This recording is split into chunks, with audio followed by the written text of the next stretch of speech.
When the beat drops, you know exactly what time it is. Hello and welcome into another episode of The Blitz. I am Evan Closky, and we are playing a man down this week as David Shealy enjoys the holidays with his family. Despite his absence, we still have a great show for you previewing this NFC South matchup. We'll discuss where the Bucs have the biggest advantage against Carolina, Dave Canales' return to Tampa. Plus, we go one-on-one with someone doing the dirty work on this team for a segment we like to call the One Buc. So let's get started. This is the 10 and 10, the 10 most important storylines you need to know before the 1 p.m. kickoff between the Bucs and the Panthers. This is the second time these two squads will meet this month on December 1st. The Buccaneers played an overtime thriller in Charlotte. Probably did not deserve to win that game in many ways, but the Bucs dominated on the ground. Also, Anthony Nelson's season-saving strip sack in OT helped set up Chase McLaughlin for the winning field goal. It was a 26-23 final. Tampa Bay has won 10 of the last 12 meetings.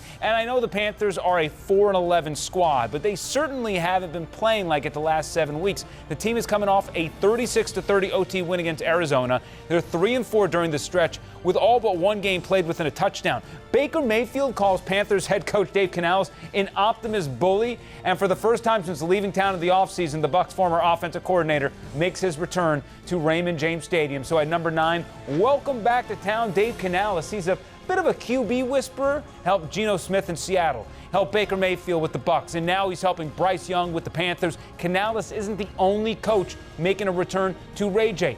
3 other staffers from the 2023 team are with the Panthers, not to mention Liam Cohen worked with Carolina's defensive coordinator in LA. So both sides know each other very well. There shouldn't be many surprises from either team in this matchup. Sometimes you can change schematically. When it's this quick of a turnaround in between games and division opponents, you really don't see that much. I mean, there might be some personnel changes that could change some things, but really it's about the little details. It's kind of like a Thursday night week of who's going to execute better. At number 8, Panthers want to play spoilers, so after last week's doomsday scenario, the Bucs are not in control of their own destiny. Let's say Tampa Bay wins out. The Falcons and Commanders play each other on Sunday Night Football. So either Washington wins and the Bucs move into first place in the division, or the Falcons win and the Bucs need the Commanders or Falcons to lose in Week 18. The only way the Bucs are eliminated this week is if Tampa Bay loses and the Falcons win. There's also a scenario where the Falcons lose out and the Bucs just need to win once, but I have to stop the permutation somewhere. At number 7, the Bucs will not go back to the postseason if they keep turning the ball over. Only 7 teams have more giveaways than Tampa Bay this year, and none of those squads are currently in the playoff picture. See a theme here? All right, you have 22 giveaways. Baker with 15 picks, and the team has totaled 25 fumbles. Now, only 7 have been lost, with 2 of them directly costing them wins, with Bucky in Atlanta and Rashad in Dallas. At number 6, this seems like a great time to bring in James Yarko for our Locked On Bucs burning question of the week. And James, Rashad White made the costly fumble last week in Dallas. Many fans were angry not to see Bucky Irving down the stretch. Where do you stand on this whole Rashad-Bucky debate right now? I mean, first and foremost, it's unfortunate that Rashad fumbled at the end of that Cowboys game, but at the end of the day, it was a great defensive play, and sometimes you just have to tip your hat and say that was a great play by a defensive player. They get paid too. As far as the usage of Rashad and Bucky, I think it's exactly where it needs to be. Rashad is the 2-minute offense guy, and in much of the fourth quarter, the Bucs were running that hurry-up offense. They needed Rashad out there for the pass protection. While Bucky has gotten a little bit better throughout the season in picking up blitzes, he has also allowed some costly sacks and some costly plays when it comes to third down, when it comes to hurry up offense, when it comes to, the 2-minute drill. That's when you really need to see Rashad out on the field. But that's why that pony package has been so fantastic, because both of these guys can carry the ball, and they've done so efficiently. Both of these guys are threats out of the backfield to catch the ball. They've done that effectively. So the more they can both be on the field together, the better. But Bucky, at the end of the day, should have probably about 5 to 8% more snaps and probably about 25 to 30% more touches than Rashad on any given game. Thank you so much, James. Let me focus on Bucky Irving a bit more because he was so important in this first matchup and is having a rookie season to remember. Ignoring the QB position and entering Week 17, no rookie skill position player has had more scrimmage yards than the tailback out of Oregon. Bucky has north of 100 yards on Brian Thomas Jr. as well. At number 5, the ground game will be crucial against Carolina in this contest. Bucky Irving destroyed the Panthers the first time around, totaling 185 yards and 28 touches. Because of that performance, he earned NFC Offensive Player of the Week, and he could be in line for another big performance against the worst rushing defense in the league. The Panthers are the only defense allowing north of 5 yards per carry. At number 4, the Panthers have a pretty good running back themselves in Chuba Hubbard. He's coming off a 152-yard game against Arizona last week. He's already kissing 1,200 rushing yards for the season. No team has stopped the run better than Tampa Bay since Week 11. The Bucs also held Hubbard to his second worst performance of the year in terms of total yards earlier this month. The Bucs want to replicate that effort. The tough part for the defense, the injuries keep stacking up. At number 3, time for our sideline segment where we look at the injury report. The good news is KJ Britt and Jordan Whitehead aren't trending in the right direction. Both guys have missed a chunk of time post-bye. The bad news is Cade Otton, Sterling Shepard, and Antoine Winfield Jr.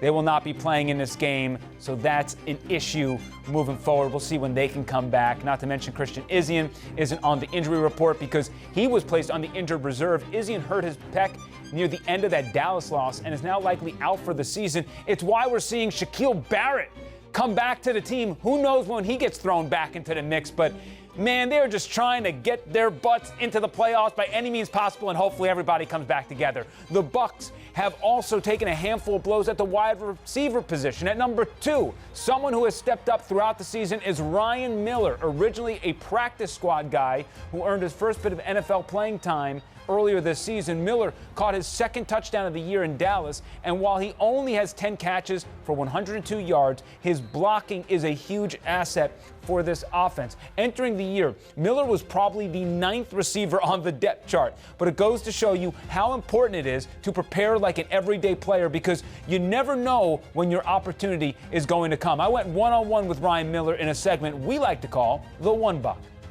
Now with Ryan Miller, and first I got to ask you, holiday season, just favorite Christmas tradition that you have? Tradition, probably just putting on my Christmas tree, you know what I mean? Like me and my family, we always go get a real Christmas tree, so that's what I grew up doing. So yeah, just going to get a real Christmas tree and decorating it. As someone who comes up through the practice squad and whatnot, can you explain to people what that journey is like? Yeah, it's not an easy journey, you know, but sometimes you got to be, sometimes things happen throughout the season and you always got to stay ready. It's taken a lot of hard work to get to where I'm at right now, and I'm just, like I said, I'm thankful for Tampa Bay and the organization for trusting in me to go out there and do the job. What was the big learning lessons from playing at a school like Furman in the FCS and making your way to the NFL level? We get one game a year, where it's, we go play Clemson and stuff like that, and those are the games you got to show out and prove that you can play at the next level. What has it been like working with Baker Mayfield? It seems like he has nicknames for everybody. It seems like everybody's name is Bubba. Great drive, Bubba. Great job, Bubba. Ryan! Great job, Bubba. He does have nicknames for him. Mine is Rhino. He calls me Rhino, so that's his thing for me. But yeah, I love Baker, man. He's a guy you want to play for. He's a dog. He puts his heart and soul into the game, and I've loved spending time with him. Just being able to play with a guy like that is just incredible. Take me back to that football game in Kansas City. Yeah. You're able to have that touchdown. What was that moment like for you? I give all the glory to God, when I pointed up to the sky for the catch and the touchdown. But yeah, it's just an incredible moment, and you always dream of making it to the NFL, and sometimes catching a touchdown is just a dream that I wanted to fulfill, and I did, and it was just a dream come true. Ryan is a primetime player, 2 tutties both on Monday and Sunday Night Football. Miller has learned a lot from a guy like Mike Evans, who is still chasing 1,000 yards this season. With 2 games remaining, Evans needs to average 91 yards per contest.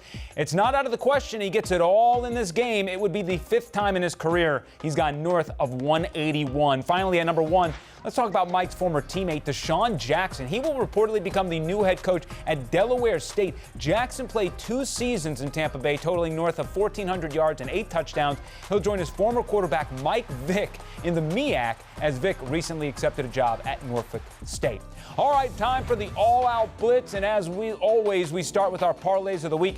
I'm keeping it simple. Give me Bucky over his rushing yards and Mike having a big day. As for David, he's not here, but he did submit his selections. He's got Adam Thielen finding the end zone, Rachaad White getting a few receptions, and Baker Mayfield staying in the pocket a little bit more than we're used to seeing. As for what we got cooking on 10 Tampa Bay, it's only one game, but it's the only game that matters, right? Kickoff from Raymond James Stadium set for 1 o'clock against the Panthers. No need to change the channel. Checking out our Blitz picks records. If I faded David the past couple of weeks, I would have tied him. But alas, I did not do that, and I still trail him by 2 games. David still gets honors, so I'll let you know right now he's picking the Bucs to win 30-27. As for me, if I want to catch up, I have to pick the Panthers. That's just not genuine to me, though. I think the Bucs can run all over this team. I think Mike Evans will be able to get whatever he wants. It's a letdown spot for Carolina after a thrilling win. It's a focus spot for Tampa Bay after an unacceptable loss. I got the Bucs winning handily, covering 34-20. Thank you so much for joining me on this solo edition of The Blitz. Next week, we'll have David back in the saddle for the season finale against the Saints. Hopefully, we're still talking playoffs at that time. I'm Evan Closky. This is The Blitz. We'll see you at the same time or same place next weekend.